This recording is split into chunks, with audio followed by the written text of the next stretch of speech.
Hey pals, welcome back to 100 miles, 100 days on a $100 treadmill. I'm Tanya. We've only got 3 more days to go till Disneyland. What we do is we walk a mile every day. We've been walking a mile every day for the past 96 days. We're going to do it again today, day 97. And on the 100th day, we're going to be in Disneyland. So come join me. Let's take a walk.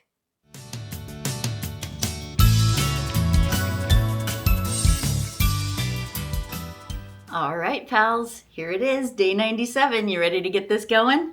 Here's the countdown.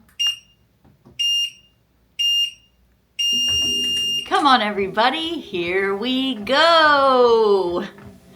And let's ramp it up.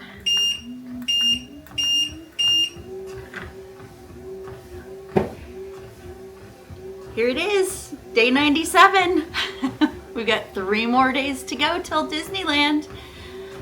I mean, that's a good enough excuse to get up and go walking in the morning, isn't it? I mean, it is for me anyway. I hope it is for you too. We did our live stream last night, which was so much fun. Thank you all for coming to our last live stream for this series. It's a little emotional, but the time went by so fast. We were just having so much fun, and I mean, it's like the heart of this whole series is getting to do those live streams and interacting with you guys. Just gives me the will to to go on for the next week or the next 3 days. We are going to be 3 more days, including today, in my living room, and then that 100th mile is going to be in Disneyland, as you hopefully know by now. And if you don't, that's what we're doing. We've walked 100 miles. Well, we've walked 96 miles and point something so far. When we're done today, we will have walked 97 miles. And at the end of it, we get to go to Disneyland. So I will take you with me. We've got a lot of fun things planned, and a lot of things in the works for future videos that we're gonna do. One of the things I can let you in on, one of the things that I'm planning on doing is something that I started doing. I did a couple of times through these daily vlog videos, but I was trying to think of things that I could do where when I'm not in Disneyland every day. I don't live close enough to be able to do that. If I did, I would take you there all the time. But one of the things that I started doing with in this series was looking at like concept art and doing some deep dives into movies, into Disney movies. And it's something that I absolutely love doing. I love behind the scenes stuff and how things work, and so I'm really hoping to be able to translate that into something that I do on a semi-regular basis. And not quite, I don't have it quite solidified yet, but that's simply because I'm still concentrating on doing the thing that's in front of me and not doing the thing that is in the future.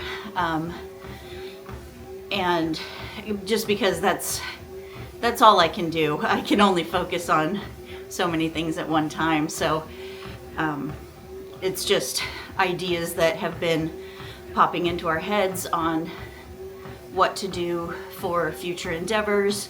You know, we have have talked a few times about how this whole channel started with the idea that Chris and I were going to be doing little trips that are like a day-long escape. So a day tripping kind of vlog. And so we've gotten into a lot of that with what we've been doing over the weekends and getting ourselves practiced with how to work with each other and who gets to be in charge of the camera, who gets to be in charge of the story, and you know, we're finding a groove in that, and that was a big part of starting this for me, is that I wanted to be able to be a good partner. I wanted to be able to be a good co-worker.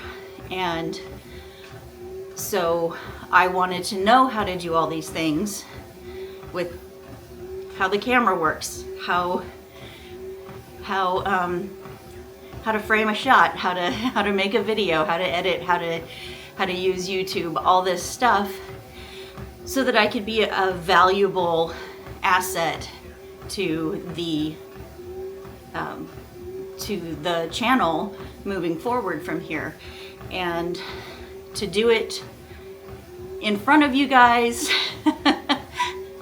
and, you know, completely, well, I can't say completely, but to attempt to remove my ego from this whole process and just be myself and do the work with the accountability of having to put up a video every day.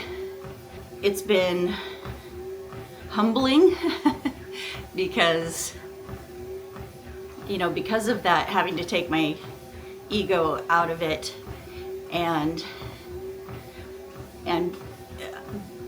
just starting, because I think that's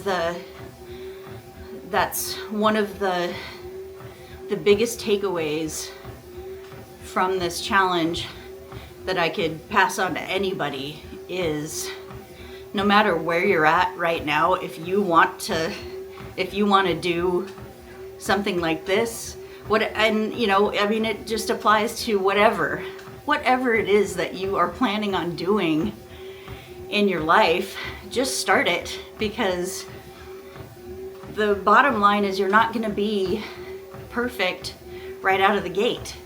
I've heard people equate it with, you know, like learning to play the guitar. You pick up a guitar and you don't know, you don't know where to put your hands, you don't know how to strum, you don't know how to tune a guitar, you don't know any of those things. And you know, nobody expects you to be able to sit down and be Eddie Van Halen the first time you pick up a guitar.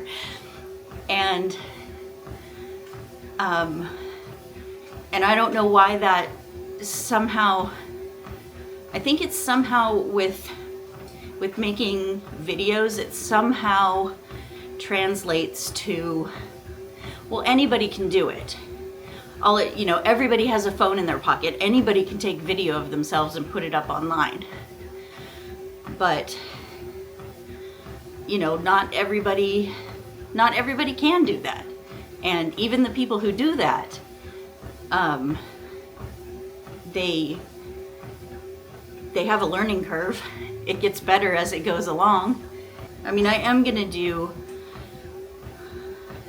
more of this, like sitting down and actually chatting with you, probably, I don't know, doing a back and forth with Chris in an interview kind of situation, because he's so good at asking me all the right questions, and because my brain is just all over the place all the time. You know, you've probably seen, if you've seen any of our live streams, you know that he's always doing questions from the audience, because he knows how to kind of get me on a track and get me going. He also knows how to get me right off track pretty easily too, but that's beside the point. Yeah, so I don't know, that's a lot. That's a lot. Isn't that a lot? It feels like a lot. It's another thing I wanted to just say to you guys is thank you for always being so supportive and allowing me to get to these places that I need to be, because even after 100 days, I'm not perfect at this thing. I don't know how many thousands of videos it's going to take for me to get to where I'm happy with what I have created. I'm ready to take some in-depth classes on editing so that I can do some cool creation in the future, rather than just trying to Google something and how do I overlay a Mickey kissing me on the forehead? That one I knew how to do, but in the beginning I didn't. How do I make an eagle go caw across my screen? I didn't know how to do that in the beginning. So, I think it's about time we take a look at what Anaheim is doing without us, because we're getting awfully close, and I do check the weather on a daily basis when I start getting this close to my trips. So I'm going to open up my weather app and I'm going to scroll on over to Anaheim. It is 11:47. It is Wednesday, the 11th, and it's 74 degrees right now. It's going to have a high of 80 today and high of 96 tomorrow. So we're going to be traveling on Saturday. It says a high of 83. We're going to be going to Disneyland on Sunday, high of 81. And we're going to Disneyland on Tuesday with a high of 89. Oh gosh. I'm gonna look at that 15-day forecast, and yeah, just, you know, like I said before, it's like, this is why I look at it every single day right before my trip, because it is starting to look like it's gonna be overcast for a couple of days there. And then it's going to be hot on Tuesday, the 17th. So glad I am bringing, glad I'm going to be wearing that. Glad I'm going to be wearing a little sundress that day. Hopefully stay nice and cool.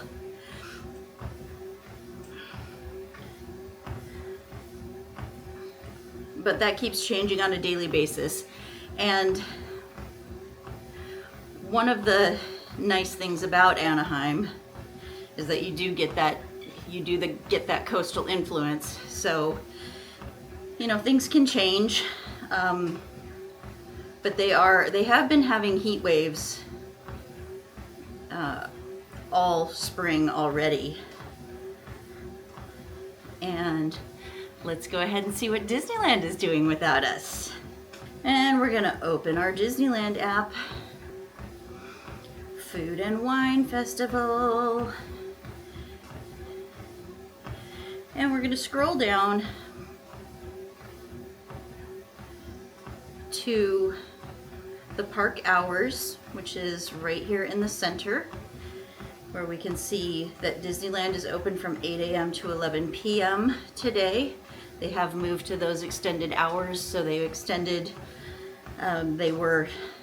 during the week they were till 10 o'clock last week. Now they've moved to the 11 o'clock time frame. And California Adventure is open from 8 to 9. One of the interesting things about that is what we're going to look at right now, which is I'm going to look at today's show times. And I'm going to scroll down to, where is it? World of Color. Sorry, I went right past it. So World of Color happens at 9 p.m. So World of Color happens at the time that the park closes, which is interesting. Part of the reason for that is because with the projections and the fireworks, they close down all the rides in Pixar Pier. So you can't go on the, actually I think the Incredicoaster runs right up until World of Color starts, but they shut everything down, the wheel and all the swings, the Zephyr, all those things that happen over there. They shut all those down during World of Color. And so why this makes sense is because they're not going to open back up after World of Color happens at 9 o'clock to let people back on for, a couple of minutes. So they just go ahead and close the park.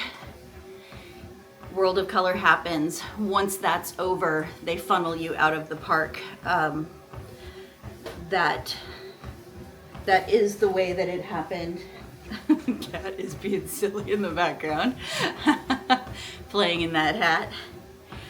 What I was going to say is that is that is a norm for them. That happened when, maybe that didn't happen when Janine and I were there, but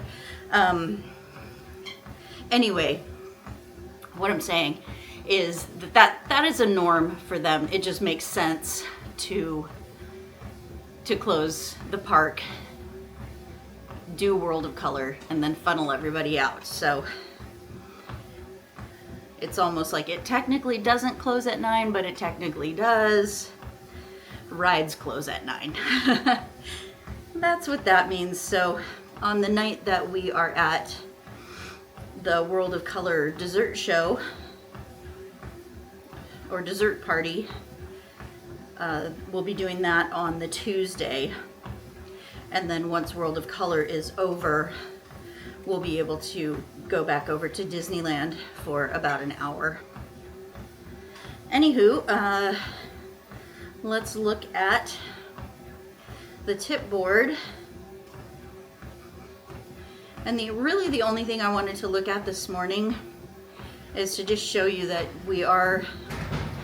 I am filming a little bit earlier than normal today. And we're going to open into Disney California Adventure. It's very busy today. Goofy Sky School is at 60 minutes. Guardians is at 90, and that multi-pass Lightning Lane experience is sold out before noon. It was sold out at 11.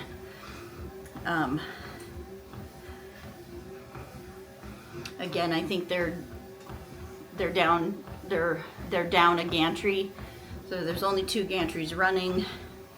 Plus, it is super busy because what the heck? Why would Little Mermaid have a 55-minute wait? That's just crazy. Go do something else. Don't stand in that line for 55 minutes. But it looks like it's pretty much that way across the board here. Everything is just stacked.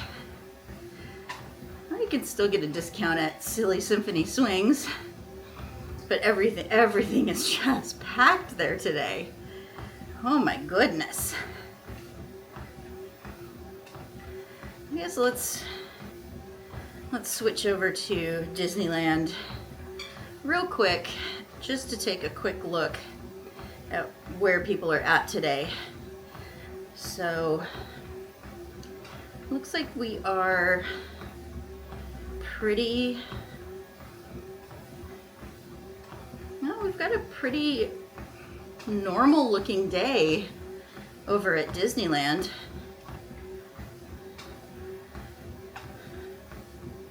Matterhorn is at 35.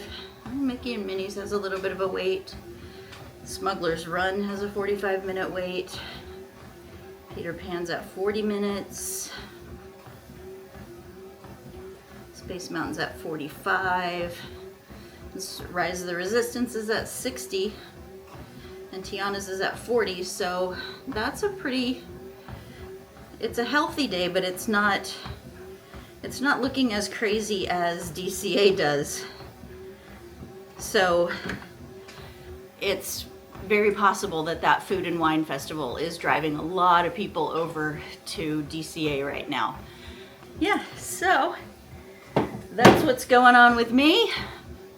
Hope you guys are all having a great day. I'm gonna go and get this edited so that I can get some more stuff done for my trip that we leave for in 3 days. Woohoo! And yeah, so I'll see you back here when we hit that mile. There it is, 1 mile. Good job, pals. All right, fantastic job again today, pals. We have reached mile 97. Good job. I'm Tanya. That's my fat cat, Jimmy. There's my ears. Thanks again for joining us on another 100 miles, 100 days on a $100 treadmill. All my Disney stuff in the background, getting ready for the trip. There's Crookshanks over there too. And we'll see you back here again tomorrow. Bye, pals. Today's day 96. 7. Ooh, today. If you'd like to take a walk, come on and nope. I don't know what I'm just blabbering.